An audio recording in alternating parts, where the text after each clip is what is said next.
서울의 밤 공기는 묵직했습니다. 초겨울비가 미세하게 흩어졌습니다. 간판 불빛이 젖은 아스팔트를 길게 찢었습니다. 골목 끝 반쯤 열린 셔터 뒤에서 에어 컴프레서가 마지막 숨을 뱉었습니다. 기름 냄새와 뜨거운 쇠 냄새가 얇게 겹쳐졌습니다. 이근우는 렌치를 닦아 공구함에 꽂았습니다. 손등에 오래된 화상 자국이 희미하게 번졌습니다. 구급대 시절의 남은 흔적이지요. 작은 라디오가 스포츠 뉴스를 웅얼거렸습니다. 난방기 위에서 보온병이 작게 딸깍거렸습니다. 하은은 작업대 옆에서 색연필로 고양이를 그리고 있었습니다. 양볼이 분홍색으로 달아올랐습니다. 아빠, 오늘은 집에 일찍 가요? 그럴 거예요. 우유 데워줄게요. 엄마는 늦어요? 모르겠어요. 회식이라 했지요. 그는 잔을 2개 꺼냈습니다. 하얀 김이 얇게 올라갔습니다. 컵 표면에 빗방울 소리가 잔잔히 섞였습니다. 평범한 저녁 같았습니다. 하지만 리듬이 어긋나 있었지요. 4달 전부터였습니다. 한지우는 자주 늦었습니다. 이유는 다양했습니다. 런칭 파티, 팀회의, 생일 모임. 옷이 달라졌습니다. 짧고 반짝이는 원단, 굽 높은 구두. 색은 대담했습니다. 향도 달라졌습니다. 예전에 두통 난다며 밀어내던 진한 향이었습니다. 휴대폰 화면이 켜졌다 꺼졌습니다. 혼자 웃었습니다. 누가 다가가면 손바닥으로 화면을 가렸습니다. 회사 얘기야. 그렇게 말하고 서둘러 방으로 들어갔습니다. 근우는 의심하는 사람이 아니었습니다. 불은 보이면 끕니다. 사람은 쓰러지면 듭니다. 판단은 빠르고 단순해야 했습니다. 현장에서는 망설임이 곧 부상이지요. 직감은 피교육처럼 몸에 배었습니다.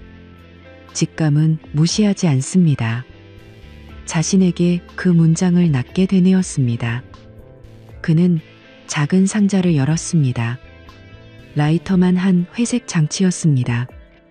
먼지 붙지 말라고 비닐을 한 겹 더 씌웠습니다. 전날 밤 스쿠터의 좌측 카우를 조심스럽게 열었습니다. 손전등 불빛이 얇게 떨렸습니다. 배선이 지나가는 틈에 장치를 고정했습니다. 본드 냄새와 플라스틱 냄새가 섞였습니다. 앱의 붉은 점이 정확히 따라붙었습니다. 그는 덮개를 닫고 손등을 털었습니다. 이건 확인일 뿐입니다.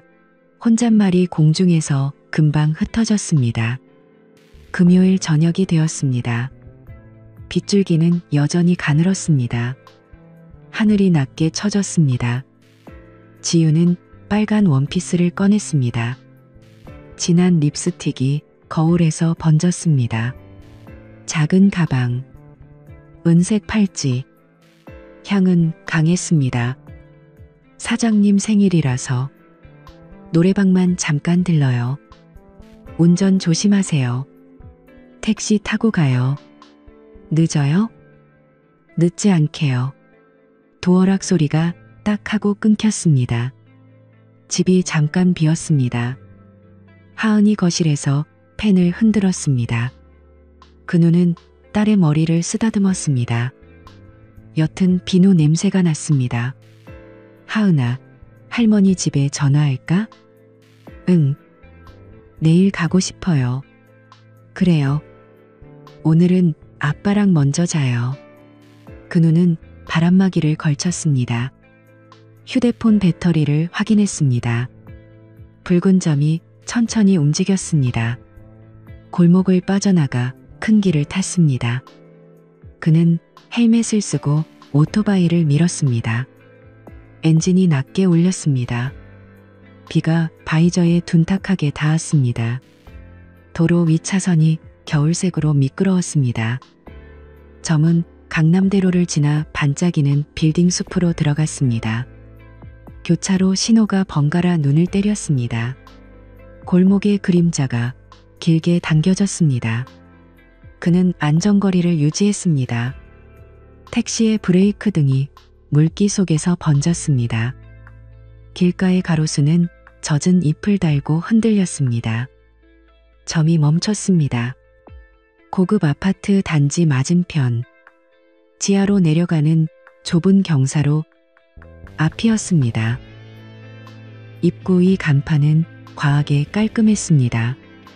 금색 서체, 유리 위 조명, 하이엔드 싱잉 클럽.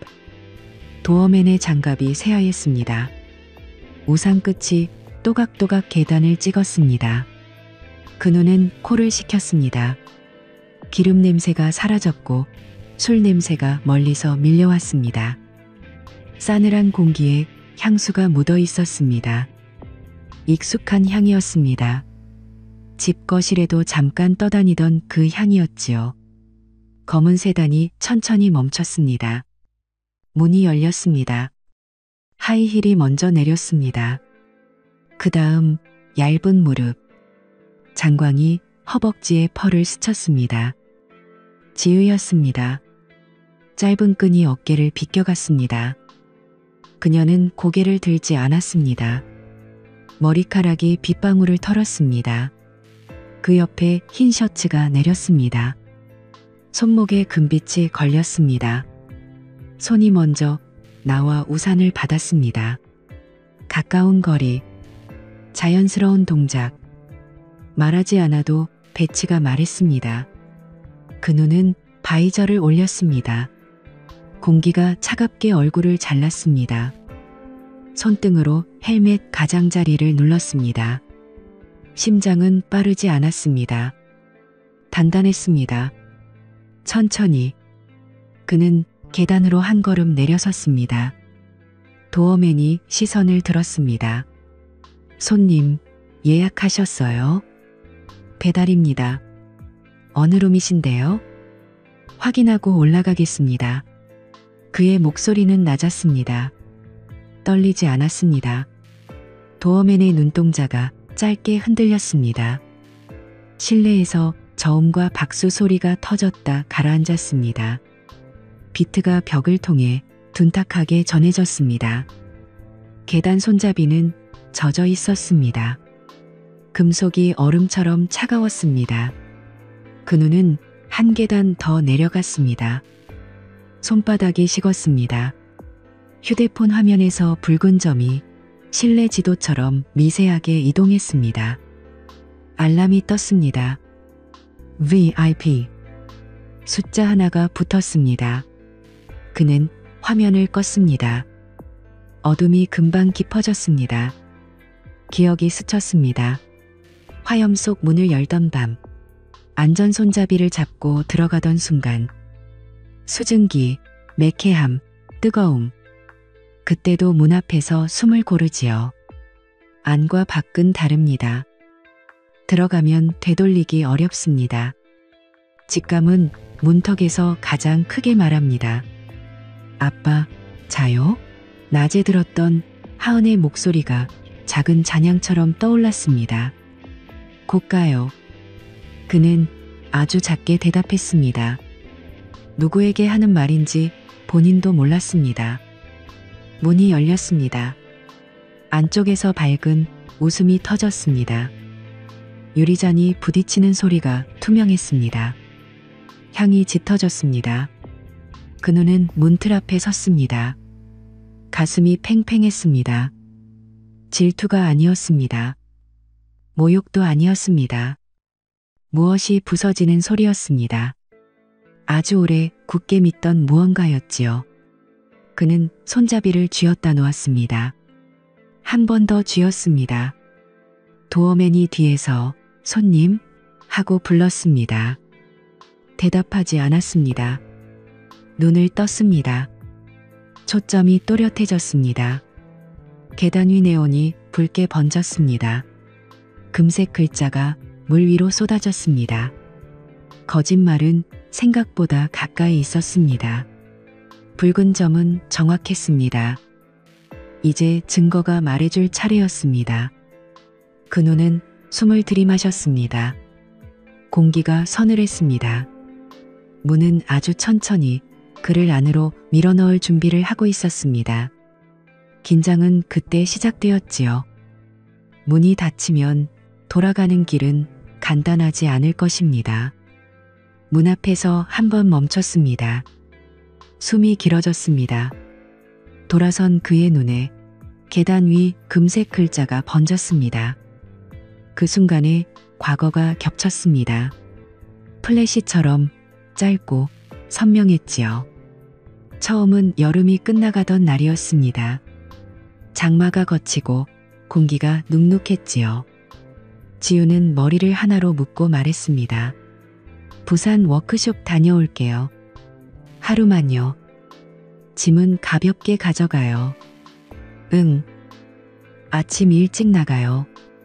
그날 밤 그는 하은과 라면을 먹었습니다.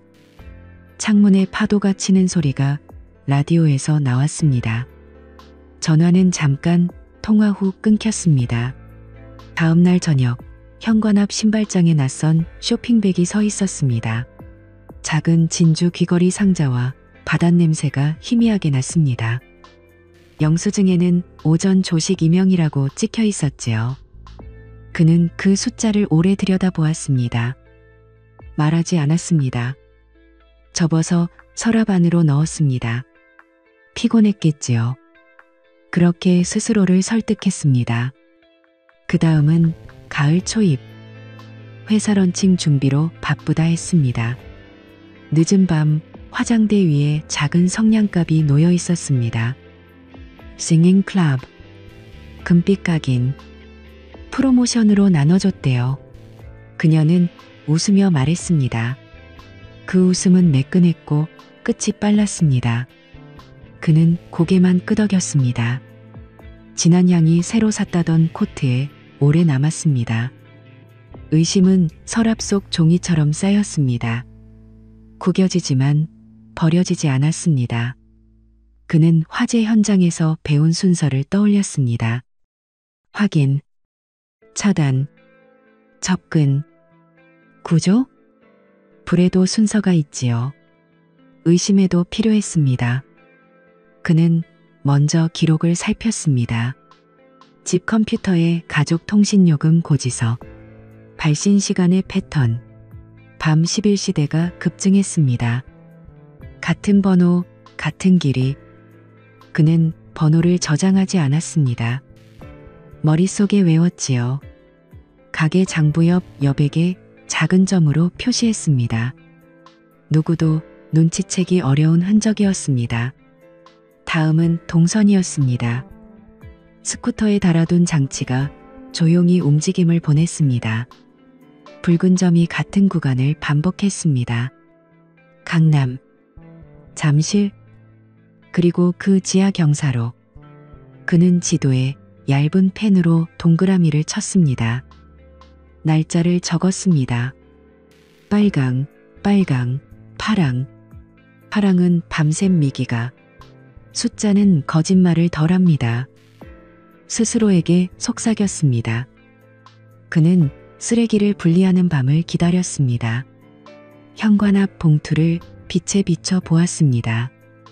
미용실, 영수증, 클럽 음료 쿠폰 절취선, 그리고 택시 영수증, 출발과 도착의 시간차, 주소를 종이에 옮겼습니다. 손글씨는 둔탁했고 못생겼습니다. 그러나 한 줄 한 줄이 그에게는 길이었습니다. 요즘 너무 예쁘네요. 가게 단골 아저씨가 던졌던 농담도 기억났습니다. 회사가 잘 되나 봐요. 그는 대답했습니다. 원피스가 비싸 보여요. 그렇지요. 그는 사진이 필요하다고 생각했습니다. 증언은 흔들리지만 화면은 설득력이 있지요. 금요일 밤 그는 바람막이를 입고 다시 나왔습니다. 그가 서 있던 자리에서 도어맨의 하얀 장갑이 반짝였습니다. 그는 계단으로 내려가지 않았습니다. 숨을 고르고 옆 비상계단을 찾았습니다. 출입문은 반쯤 열려 있었습니다. 복도는 좁고 조용했습니다. 문마다 숫자가 붙어 있었습니다. 루, 치, 바. 8번 앞에서 음악이 벽을 타고 흘렀습니다. 그는 휴대폰을 꺼내 카메라를 켰습니다. 문틈 아래에서 반사광이 넘어왔습니다. 유리잔, 금시계, 빨간 원피스의 절개선. 손이 무릎 위에 얹히는 모양. 초점이 가끔 흔들렸지만 형태는 충분했습니다. 그는 연속 촬영을 눌렀습니다. 셔터음은 껐습니다. 손가락이 아주 천천히 움직였습니다. 그 순간 복도의 끝에서 남자의 그림자가 지나갔습니다. 그는 몸을 벽에 붙였습니다. 그림자는 멈추지 않았습니다. 다시 음악이 커졌습니다. 그는 화면을 내려다보았습니다. 몇 장은 흐렸고 몇 장은 또렷했습니다. 금빛 시계의 각도, 손등의 핏줄, 빨간 립이 비틀리며 웃는 표정. 그는 전부 클라우드에 즉시 백업했습니다. 혹시를 대비하는 습관이었습니다. 구조대 시절부터 남은 버릇이지요. 집으로 돌아오자 하은이 소파에서 잠들어 있었습니다. 담요 끝이 말려 있었습니다. 그는 조심히 펴주었습니다. 주방 시계가 새벽 2시 반을 가리켰습니다. 싱크대 위 전등이 희미했습니다. 그는 의자에 앉아 휴대폰을 스크롤했습니다. 사진 아래에는 시간과 위치가 정확히 찍혀 있었습니다. 확인 끝. 다음은 차단. 그는 서랍에서 오래된 사진 출력기를 꺼냈습니다. 잉크 잔량이 경고를 냈습니다. 하지만 몇 장은 가능했습니다. 그는 가장 선명한 한 장을 골랐습니다. 눈에 보기엔 소심한 증명서 같았지만 그의 마음에는 큰 문을 열 열쇠였습니다. 출력이 끝나자 종이가 미지근했습니다. 그는 검은 판에 테이프로 붙였습니다. 표면이 반짝였습니다. 아침, 지우는 평소보다 일찍 일어났습니다. 거울 앞에서 머리카락을 말렸습니다. 향이 거실로 퍼졌습니다. 오늘은 일찍 들어와요? 회식이 또 있을지 몰라요. 하은이 숙제는 봐주세요. 알겠어요? 그는 묻지 않았습니다. 어젯밤은 어디였어요? 대신 그는 주머니 속종이의 감촉을 확인했습니다. 차분해지는 대신 심박이 일정해졌습니다. 화재 현장에 들어가기 전 맥박이 만드는 리듬이었습니다. 긴장하되 흔들리지 않는 상태. 그는 그 상태를 오래 기억하고 있었습니다. 낮에는 은행 거래 내역을 확인했습니다. 공용 카드. 소액 결제가 반복되었습니다.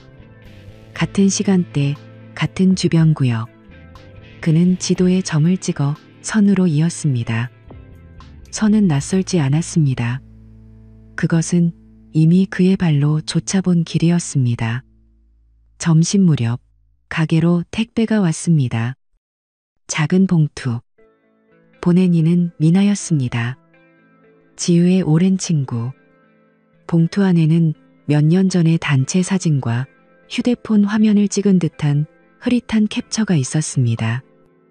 말할까 말까 하다가 보냅니다. 손글씨가 짧게 적혀 있었지요. 그는 사진을 오래 보았습니다. 회식 자리의 테이블, 아이스 버킷, 어깨를 붙인 두 사람. 웃음은 밝았고 간격은 가까웠습니다. 캡처에는 짧은 문장이 반복됐습니다. 끝나고 잠깐 볼래요? 같은 곳. 시간은 새벽 1시. 이름은 저장되지 않았습니다. 하지만 번호는 같았습니다. 그는 숨을 길게 뱉었습니다. 스디 쓴 금속 맛이 났습니다. 저녁이 되자 그는 계획을 정리했습니다. 첫째, 증거를 정리해 전달할 것. 둘째, 상대와 단둘이 마주할 것. 셋째, 감정으로 결정하지 않을 것. 말로 끝나면 좋지요. 그는 스스로에게 말했습니다. 그러나 말이다가 아닐 수도 있었습니다. 모욕이 계속되면 다른 방식의 차단이 필요하다는 것도 알고 있었지요. 밤, 도로는 반짝였습니다. 그는 인쇄한 사진을 검은 케이스에 넣었습니다. 장갑을 끼고 헬멧을 들었습니다. 하은방 문틈으로 노란 불빛이 비쳤습니다. 아이는 곤히 자고 있었습니다. 그는 문틈에 대고 아주 작게 속삭였습니다. 아빠, 금방 다녀올게요. 대답은 없었습니다. 대신 고른 숨소리가 있었습니다. 휴대폰에서 다시 붉은 점이 켜졌습니다. 점은 오늘도 같은 길을 갔습니다. 그는 엔진을 걸었습니다. 겨울밤의 공기가 얼굴을 베었습니다.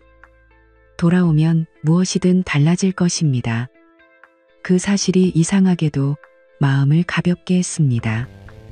진실이 상처를 주더라도 상처는 방향을 줍니다. 그는 그 방향을 잡았습니다. 주차장에 도착하자 경비원이 말했습니다. 손님, 그쪽은 직원 전용인데요. 잠깐만요. 전달할 게 있습니다. 어느 회사요? 대표님 방으로 가면 합니다. 말은 간단했습니다. 발걸음도 간단했습니다. 복도 끝 유리문 너머로 도시의 불빛이 펼쳐졌습니다. 투명한 탁자 위에 크고 무거운 잿더리가 놓여 있었습니다. 금빛 라벨의 위스키병이 반쯤 비었습니다. 그는 케이스를 꺼냈습니다. 사진의 모서리가 살짝 구부러졌습니다. 그는 손톱으로 펴주었습니다. 들어오시죠. 비서의 목소리가 낮게 흘렀습니다. 감사합니다. 그는 고개를 숙였습니다. 약속은 필요 없습니다. 잠깐이면 됩니다. 문이 열렸습니다. 금빛 글자가 유리 위에서 흔들렸습니다. 그는 한 손에 사진을 들고 있었습니다. 다른 손은 주머니 속에 들어가 있었습니다. 손끝이 딱딱한 것을 만졌습니다. 잉크가 마른 종이, 냉기, 준비된 증거의 감촉이었습니다. 그는 생각했습니다. 확인은 끝났습니다. 이제 차단입니다. 모욕이 덧붙으면 마지막 절차까지 갈 것입니다. 접근, 구조. 그 구조의 대상은 타인이 아니라 스스로의 삶이겠지요. 그는 문턱을 넘었습니다. 대표님, 잠깐 이야기하겠습니다. 목소리는 낮고 일정했습니다. 감정의 물결은 깊이 내려앉아 있었습니다. 그러나 결의는 떠올라 있었습니다. 사진이 탁자에 닿아 얇은 소리를 냈습니다. 마침내 모든 조각이 한 곳에 모였습니다. 분노는 조용했습니다. 그렇지만 방향을 가진 불이었습니다. 그는 그 불을 이제 자신이 다루기로 했습니다. 아침 공기가 얇았습니다. 서울가정법원 맞은편 골목, 작은 로펌 간판이 비에 젖어 반짝였지요. 이근우는 검은 파일을 안았습니다. 등뼈가 곱게 섰습니다. 전날 밤 정리한 자료가 택별로 묶여 있었습니다. A. 통신 내역, B. 위치 기록, C. 카드 영수증, D. 사진 동영상, E. 제3자 진술. 표지가 단단했습니다. 변호사 사무실은 조용했습니다. 오래된 커피 향과 종이 냄새가 겹쳤지요. 상담실 유리문이 닫히자 시계 초침만 들렸습니다. 이 내용 증명은 오늘 발송합니다. 변호사가 낮게 말했습니다. 상간자 상대 손해배상도 같이 진행해 주세요. 증거력은 충분합니다. 위치 기록과 사진의 시간 매칭이 좋습니다. 진술서는 원본으로 두세요. I. 양육권은요. 주 양육자였고 상대의 부정행위가 지속되었습니다. 유리합니다. 근우는 고개를 끄덕였습니다. 말이 길지 않았습니다. 손끝으로 종이의 모서리를 눌렀습니다. 종이는 차갑고 매끄러웠습니다. 그는 현장에서 배운 순서를 그대로 옮겼습니다. 기록, 차단, 접근, 구조. 이제 구조의 대상은 생활과 아이였지요. 오전 11시 대형 부동산 회사의 컴플라이언스 팀이 있는 층에 도착했습니다. 대기실의 소파가 부드러웠습니다. 창밖으로 유리벽 도시가 미끄러졌습니다. 리셉션의 조명이 지나치게 밝았습니다. 그는 방문증을 목에 걸었습니다. 내부 신고자 면담실이라는 문패가 걸려 있었습니다. 문이 열리고 팀장이 손짓했습니다. 제보 내용 확인하겠습니다. 사실 확인입니다. 근우가 파일을 올렸습니다. 개인사 문제는 회사가 권력관계에서의 부적절한 관계입니다. 근무 시간 중 이동 동선이 있습니다. 회사 자산 사용 흔적도 있습니다. 컴플라이언스 팀장은 표지를 넘겼습니다. 탭마다 포스트잇이 붙어 있었습니다. D822, 17 사진, 교통카드 스캔 21, 58선의 아이디 출입, 택시 영수증 도착지 동일, 시간줄이 한 장의 차트로 묶여 있었습니다. 팀장의 눈썹이 아주 조금 올라갔습니다. 이건 회사 윤리규정 제12조 위반 소지입니다. 제가 원하는 건 단순 처벌이 아닙니다. 반복의 차단입니다. 조사 절차에 착수하겠습니다. 외부 인사위원회가 열릴 수 있습니다. 기한을 알려주세요. 내부 통지 후 14일 이내 1차 심의입니다. 근우는 자리에서 일어났습니다. 목걸이형 방문증이 가볍게 흔들렸습니다. 말은 더 필요하지 않았습니다. 문 밖으로 나오며 그는 전화기를 확인했습니다. 변호사에게서 메시지가 왔습니다. 내용 증명 발송 완료. 배달 증명 신청. 바탕화면의 붉은 점은 꺼두었습니다. 확인은 이미 끝났으니까요. 점심 이후 가사조정 통지서가 도착했습니다. 날짜와 조정위원 이름이 정갈하게 찍혀 있었습니다. 그는 탁자에 달력을 펴고 동그라미를 쳤습니다. 하은의 음악학원 시간표 옆이었습니다. 생활과 절차가 한 종이 위에서 겹쳤습니다. 저녁, 집으로 돌아오자 현관 앞에 작은 그림자가 웅크려 있었습니다. 하은이었습니다. 아빠, 엄마 온대요? 오늘은 아니래요. 그럼 내일은요? 약속된 날에 올 거예요. 아빠가 정리하고 있어요. 아이의 눈이 흔들렸습니다. 그는 무릎을 굽혀 시선을 맞췄습니다. 하은아, 아빠는 약속을 지켜요. 고개가 아주 천천히 끄덕여졌습니다.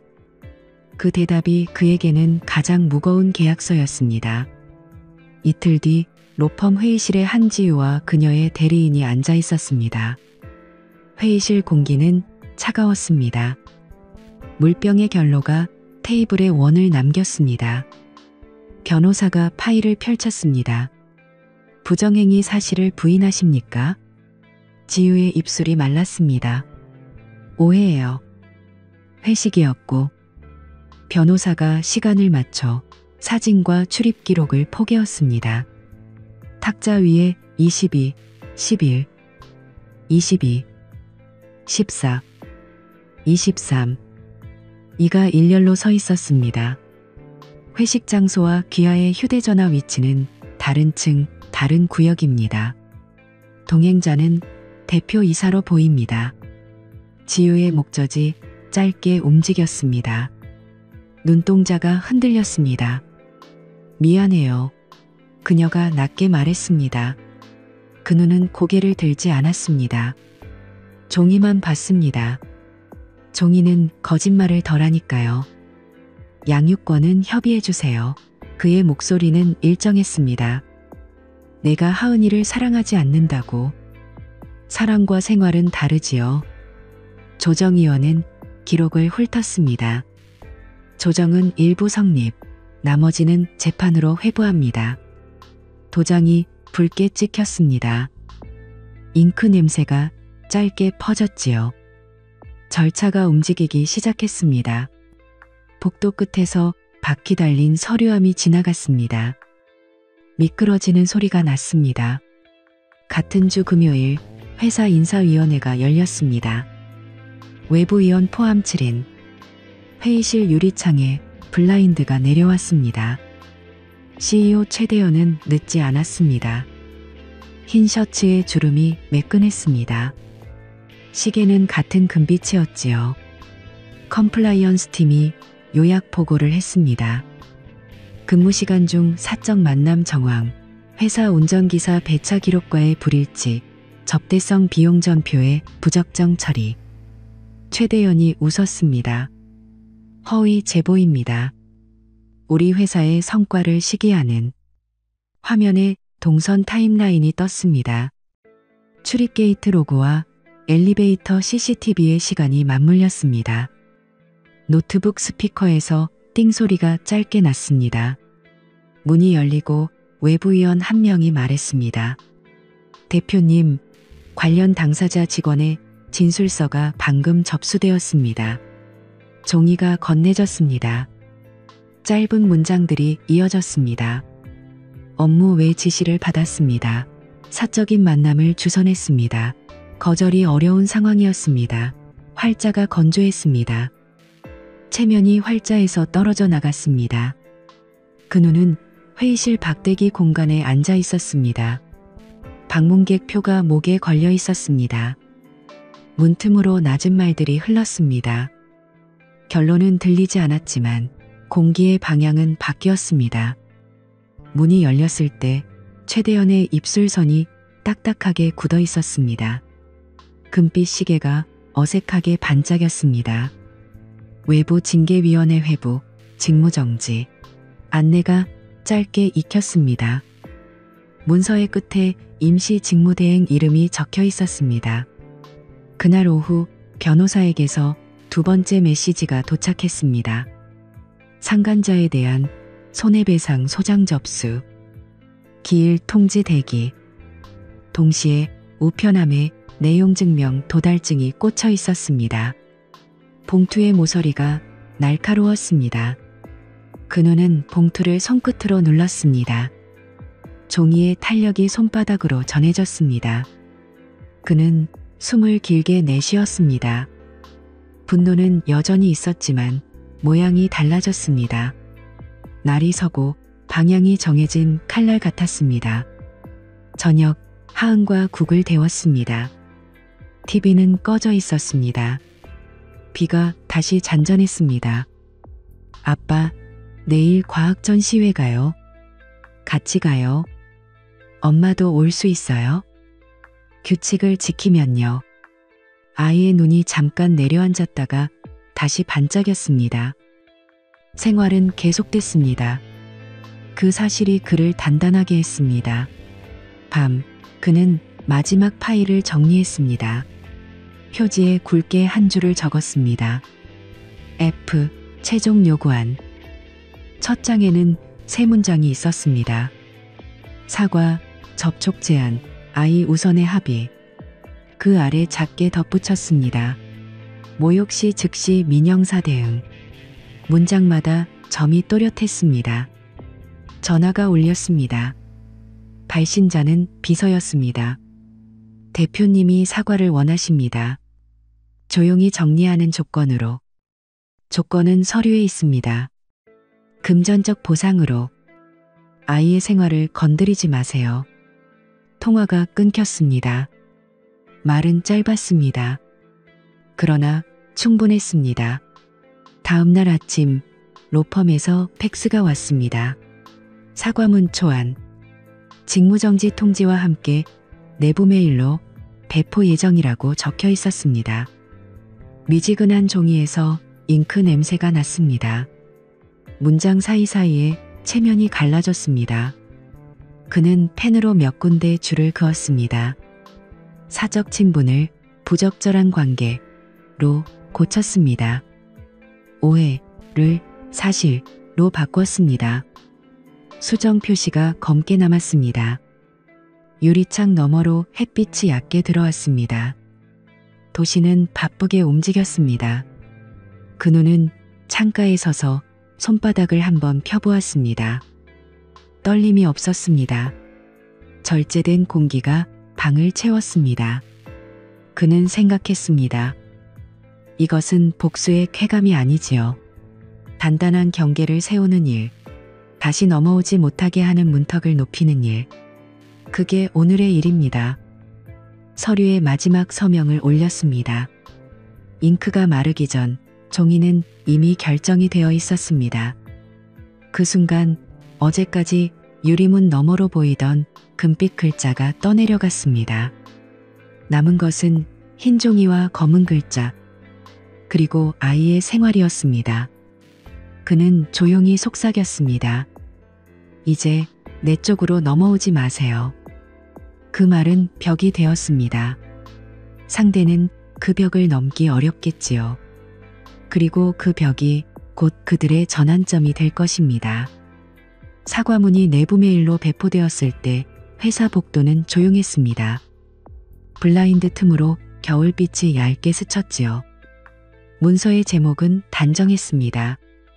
윤리규정 위반 관련 알림. 문장 사이사이에 공백이 길었습니다. 공백은 소문보다 빨랐습니다. 점심 무렵 캡처본이 외부 커뮤니티로 흘렀습니다.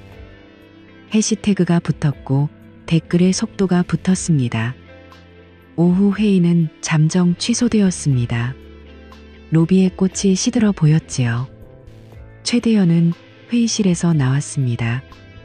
경호가 둘을 앞세웠습니다. 보도자료는 아직 준비되지 않았습니다. 넥타이가 뒤틀렸습니다. 주차장에서 카메라 셔터 소리가 짧게 터졌습니다. 그날 저녁 임시 직무대행의 이름으로 직무정지 통보가 언론사로 전달되었지요. 주가는 급락하지 않았습니다. 그러나 믿음은 떨어졌습니다. 고객사 두 곳이 계약 검토에 들어갔습니다. 메신저 대화방에 정적이 길었습니다. 정적은 조직에서 가장 무거운 질량이지요. 한지우는 책상 서랍을 비웠습니다. 택배 상자 2개, 화분 하나, 아이디 카드는 회수되었습니다. 같은 층 동료들은 눈을 맞추지 않았습니다. 엘리베이터 거울 앞에서 립스틱을 닦았습니다. 손끝이 떨렸습니다. 지하 주차장에 내려가자 휴대전화가 울렸습니다. 사건이 커졌어요. 변호사 선에서 대리인의 목소리가 메마르지요. 오해라고 하면 안 되나요? 오해가 아닌 증거가 많습니다. 통화가 끊겼습니다. 신호음이 금속처럼 차갑게 남았지요. 그 주말 그녀의 부모가 전화를 걸어왔습니다. 거실의 시계가 느리게 움직였습니다. 언론에 이름이 돌던데 우리 동네까지 소문났어요. 정리하고 있어요. 애는 어쩌고? 아이는 잘 지내요. 말의 끝이 비었습니다. 공백이 다시 길어졌습니다. 회사는 접대비 전표 재점검에 들어갔습니다. 과거 정산 내역이 뒤집혔습니다. 인사팀은 외부 조사를 추가로 의뢰했지요. 숫자가 다시 배열되었습니다. 숫자는 정직했습니다. 애매함이 사라지자 체면이 사라졌습니다. 사라지는 소리는 크지 않았습니다. 바람 빠지는 공기처럼 길고 지루했습니다. 길고 지루한 추락이야말로 사람을 지칩니다. 한편 민사소송의 첫 기일 통지가 도착했습니다. 서류 봉투는 얇고 날카로웠습니다. 근우는 봉투를 칼로 자르지 않았습니다. 손끝으로 조심히 벌렸습니다. 종이가 작은 소리를 냈습니다. 잉크는 마르고 있었습니다. 준비기일에는 출석하지 않으셔도 됩니다. 변호사의 메시지가 평평했지요.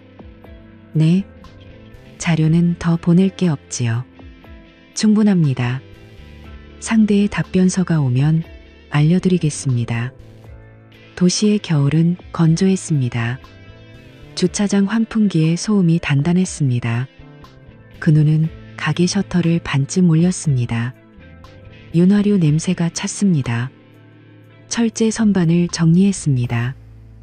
손이 바빴습니다. 마음은 조용했습니다.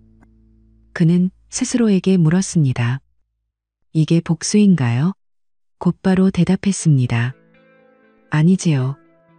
경계입니다. 경계는 미움이 아니라 질서였습니다. 아이가 건너갈 다리였지요. 며칠 뒤 회사 사내 라디오가 짧은 공지를 내보냈습니다. 윤리경영 강화 교육이 전사 대상 의무화됩니다. 교육자료 한 장이 모든 책상 위로 배달되었습니다. 사람들은 종이를 넘겼습니다. 누군가는 하품했고 누군가는 눈을 피했습니다.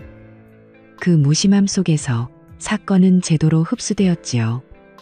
그런 흡수가 사회의 면역이기도 합니다. 최대현의 변명은 길지 않았습니다. 기자에게 짧은 메시지를 보냈습니다. 개인적 일탈이었습니다. 회사와 직원들에게 죄송합니다. 문장은 균열이 많았습니다. 개인과 권력이 같은 문장에 들어있으면 어딘가 틉니다. 댓글은 냉정했지요. 개인적이면 왜 공적 자원을 썼나? 사과만으로 끝나나? 질문이 단단했습니다.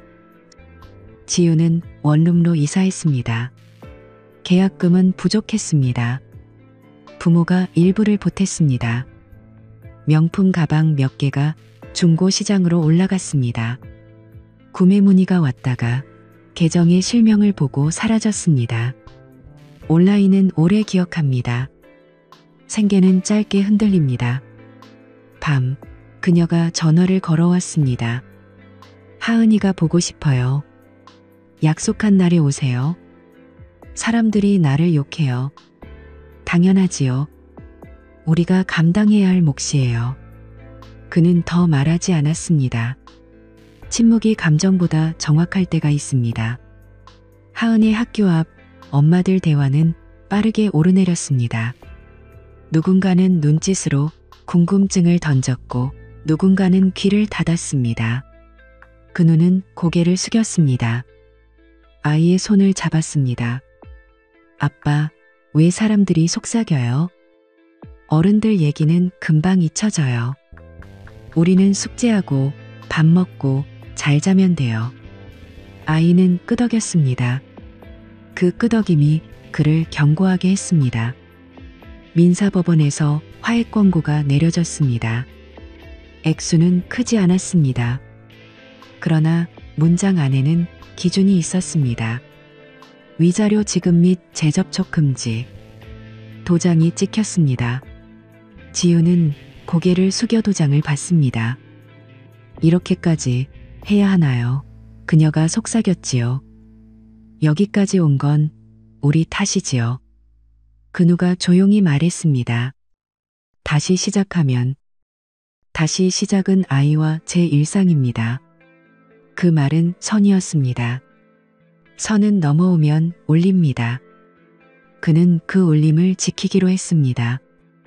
최대현은 이사회에서 공식 해임되었습니다. 공시가 올라갔습니다. 기사 제목은 간결했습니다. 윤리 위반으로 대표 해임. 그날 저녁 그는 운전대를 스스로 잡았습니다. 조수석에 아무도 앉지 않았습니다. 카메라가 없었습니다. 그게 더 외롭습니다. 전화가 울렸습니다. 합의로 마무리하시죠. 그의 목소리는 여전히 낮았습니다. 조건은 이미 보냈습니다. 근우가 답했습니다. 체면은 잃어버린 뒤에 찾는 게 아닙니다. 통화가 끊겼습니다. 아무 소리도 남지 않았습니다. 겨울비가 그치고 첫눈이 약하게 내렸습니다. 하은은 창문에 손바닥을 붙였습니다. 얼음꽃이 생겼습니다. 아빠, 하얀 거 떨어져요. 응. 미끄러우니 조심해야지요. 그는 눈을 보며 생각했습니다. 불은 번지고 눈은 덥습니다. 불은 경고였고 눈은 마감입니다. 이제 불길은 꺼졌습니다. 잿빛이 남았고 그 위에 눈이 얇게 덮였습니다. 덮인 자리는 미끄럽습니다. 천천히 걸어야 합니다. 그 주말 가게 앞 간판을 바꿨습니다. 이근우 모터스라는 글씨 아래에 한 줄을 더 새겼습니다. 안전 점검 우선. 그는 사다리를 타고 글자를 맞췄습니다. 나사가 하나씩 조여졌습니다. 조여지는 감각이 좋았습니다. 손이 기억하는 질서가 마음을 정리해 주었지요. 저녁, 지유가 약속한 시간에 아이를 데려다 주었습니다. 눈 밟는 소리가 작았습니다. 그녀는 고개를 들지 않았습니다. 미안해요. 하은이 숙제 봐줬으면 됐어요. 사람들이 뭐라고 해도 사람들이 아니라 하은이가 무엇을 보느냐가 중요하지요. 그는 문을 닫았습니다. 말이 더 필요하지 않았습니다. 뉴스의 속보는 다른 사건으로 넘어갔습니다. 세상은 빠릅니다. 그러나 상처는 속도를 갖지 않습니다. 그는 속도를 강요하지 않았습니다. 가게 불을 끄고 작업대 위를 닦았습니다. 천의 섬유가 쇠의 먼지를 모았습니다. 밤이 깊어졌습니다. 깊어지는 속도만큼 마음이 낮아졌습니다. 그는 알았습니다. 이것은 단순한 응징이 아닙니다. 책임의 모양을 사회가 확인하는 과정이었습니다. 도장이 찍혔고 사과문이 배포되었고 직무가 정지되었습니다. 잃어버린 신뢰는 쉽게 돌아오지 않지요. 그 대가를 치르는 동안 그는 한 걸음 물러서 지켜봤습니다. 분노는 사라지지 않았습니다. 다만 테두리를 가졌습니다. 테두리가 삶을 지켰습니다. 밤하늘이 맑아졌습니다. 별이 드물게 떴습니다. 그는 출입문을 닫고 현관 앞 눈을 쓸었습니다. 삼날이 콘크리트를 긁었습니다. 소리가 단단했습니다. 아빠, 내일 눈사람 만들어요? 하은이 문틈에서 물었습니다. 그럽시다. 당근도 준비해야지요. 그는 웃었습니다. 웃음은 크지 않았습니다. 그러나 길었습니다. 새로운 삶의 가능성은 대단한 일이 아니었습니다. 아침에 문을 열고 밤에 문을 닫는 일. 아이의 손을 잡고 길을 건너는 일. 약속한 날에 약속한 사람을 만나는 일. 그 일들이 모여 하나의 방향이 되겠지요. 그는 하늘을 한 번 더 올려다봤습니다. 숨을 들이마셨습니다. 공기가 차갑고 깨끗했습니다. 몰락은 끝이 아니었습니다. 누군가에게는 시작의 바닥이었습니다. 그는 그 바닥에서 몸을 세웠습니다. 그리고 천천히 자기 쪽의 길을 걸어가기 시작했습니다. 겨울이 끝나갈 무렵 마지막 판결문이 도착했습니다. 흰 종이 위에 검은 문장. 위자료 지급, 접촉 제한, 양육 권한 확인. 도장이 분명했습니다. 복수의 끝은 요란하지 않았지요. 우체통에 철제문이 닫히는 소리로 매듭이 났습니다. 그는 판결문을 파일 맨 뒤에 꽂았습니다. 첫 장에는 여전히 굵은 네 단어가 서 있었습니다. 확인, 차단, 접근, 구조. 이제 이 네 단어는 절차가 아니라 생활의 리듬이었습니다. 불길을 끄듯 마음을 정리하는 순서였지요. 하은의 학교 알림장이 식탁 위에 놓였습니다. 현장학습 신청서, 도시락 반찬 안내. 평범한 글자들 사이로 삶이 다시 맞물렸습니다. 아빠, 김밥에 달걀 많이요. 알겠어요. 밥은 딱딱하지 않게. 그의 목소리는 낮고 단정했습니다. 분노가 빠져나간 자리에 규칙이 들어왔습니다. 가게에는 봄비 냄새가 스며들었습니다. 브레이크 패드 상자를 열어 배선을 확인하고 타이어의 공기압을 맞췄습니다. 손이 분주할수록 마음은 고르게 내려앉았습니다. 라디오에서는 교통정보가 반복되었습니다. 사고 소식이 끊겼다 이어지듯 사람의 마음도 가끔 멈추고 다시 움직였습니다. 한지우는 약속한 요일에만 왔습니다. 말이 길지 않았습니다. 하은이 밥은 잘 먹어요? 네. 요즘 잘 자요. 고마워요. 당연한 일이지요. 그녀는 더 머무르지 않았습니다. 문 앞에서 고개를 숙이고 돌아섰습니다. 광택이 사라진 코트자락이 바람에 짧게 흔들렸습니다. 몰락한 채의 삶은 그렇게 조용했습니다. 일용직 강의, 월세, 가끔의 따가운 시선. 그는 묻지 않았고 그녀는 설명하지 않았습니다. 설명은 책임을 줄이지 않으니까요. 최대현의 이름은 기사에서 점점 사라졌습니다. 온라인 검색 결과의 마지막 페이지로 밀려났습니다. 그는 회사의 주변을 맴돌지 않았습니다. 어느 날 비서에게서 짧은 메시지가 왔습니다. 합의금 이행 완료, 사과문 확정본 발송. 그누는 답하지 않았습니다. 필요한 말은 모두 문서에 있었으니까요. 밤이면 그는 가끔 그날의 계단을 떠올렸습니다. 금빛 글자, 도어맨의 장갑, 붉은 점.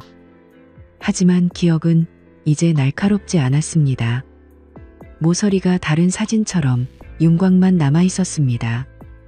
상처는 덜 아팠고 그 빈자리에 습관이 들어찼습니다. 정시에 문을 열고 정시에 닫는 습관. 약속한 사람을 약속한 시간에 만나는 습관. 봄 소풍날, 하은은 노란 모자를 썼습니다. 버스 앞에서 손을 흔들었습니다. 아빠, 늦지 마요. 언제나 제 시간이지요. 그는 버스가 모퉁이를 돌아 사라질 때까지 서 있었습니다. 마음속 어지러웠던 길들이 지도에서 지워지는 기분이었습니다. 남은 길은 짧고 분명했습니다. 저녁에는 어머니가 반찬을 가져왔습니다. 이제 좀 얼굴이 펴졌구나. 살겠어요. 미워하는데 너무 오래 쓰지 마라. 알고 있어요.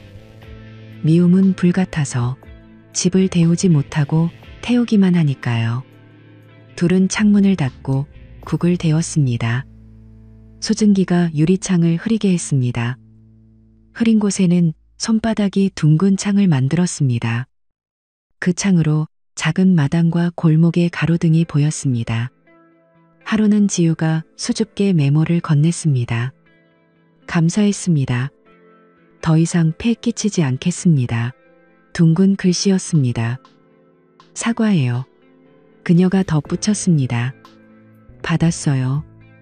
그리고 규칙을 지켜요. 단호했지만 냉혹하진 않은 목소리였습니다. 책임이 감정을 대신하는 자리. 그 자리는 넓지도 좁지도 않았습니다. 지나칠 수도 다시 돌아올 수도 없는 너비였습니다. 그는 가게 간판 아래 문구를 한 줄 추가했습니다. 점검은 예방입니다. 손놀림이 반듯했습니다.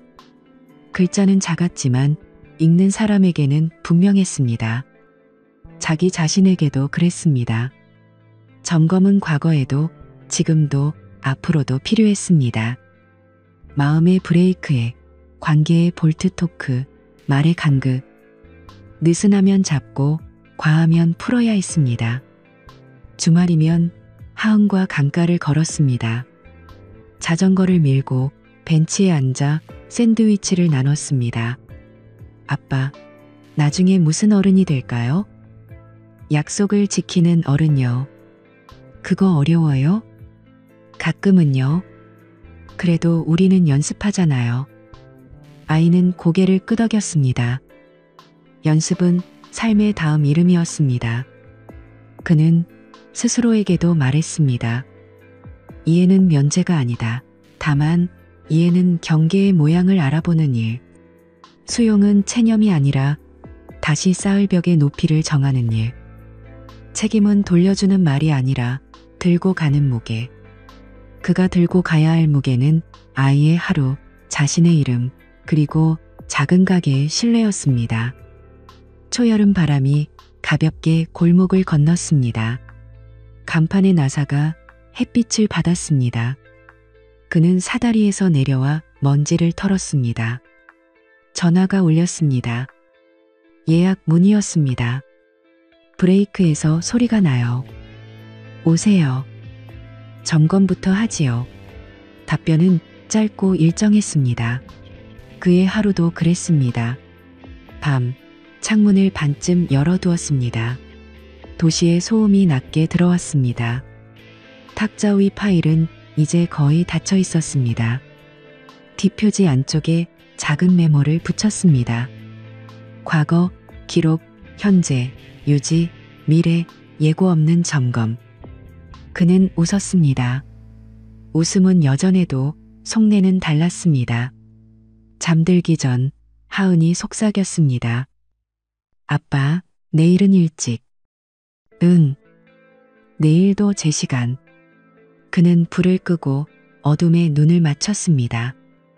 어둠은 더 이상 위협이 아니었습니다. 쉬어가는 벽이었습니다. 그 벽 너머로 아침이 올 것입니다. 재결합은 없습니다. 용서는 명사가 아니라 동사입니다. 그는 오늘도 내일도 올바르게 살기로 했습니다. 작은 약속을 지키는 일로 큰 약속을 대신하기로 했습니다. 그리고 그 선택이 그들의 이야기에서 가장 현실적인 결말이 되었습니다.